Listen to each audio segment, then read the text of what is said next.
मुंबईला पाणी पुरवठा करणारी 7 पैकी 2 धरणं फुल। तुळशीनंतर आता तानसा धरणही ओव्हरफ्लो। 7 धरणांमध्ये मिळून 58% अधिक पाणीसाठा।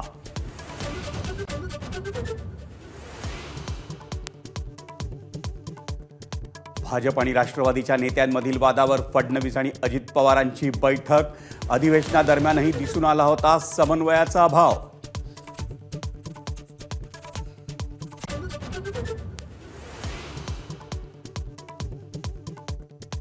रक्षाबंधनाला सरकारकडून महिलांना विशेष गिफ्ट मिळणार। लाडकी बहीण योजनेचे 2 महिन्यांचे पैसे बँक खात्यात होणार जमा।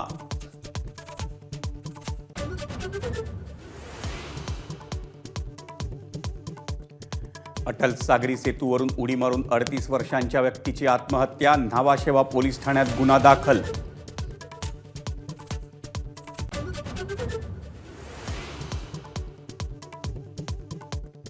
मीरा भाईंदरच्या काशीगाव परिसरातून तब्बल 2 कोटींचे अंमली पदार्थ जप्त।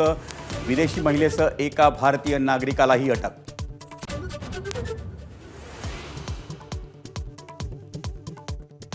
सलमान खानचा त्याच्या घरावरील गोळीबार प्रकरणात खळबळजनक जबाब। बिश्नोई गँगकडून संपूर्ण कुटुंबालाच धोका। सलमान खानकडून भीती व्यक्त।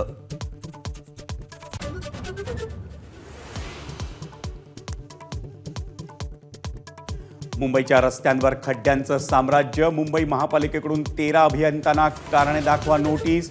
नोटिशीनंतर अभियंत्यांना जाग। खड्डे बुजवण्याचं काम युद्ध पातळीवर सुरू।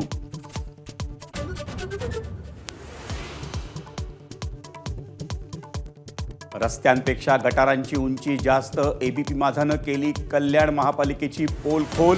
दुर्गंधीयुक्त पाण्यातून वाट काढण्याची नागरिकांवर वेळ।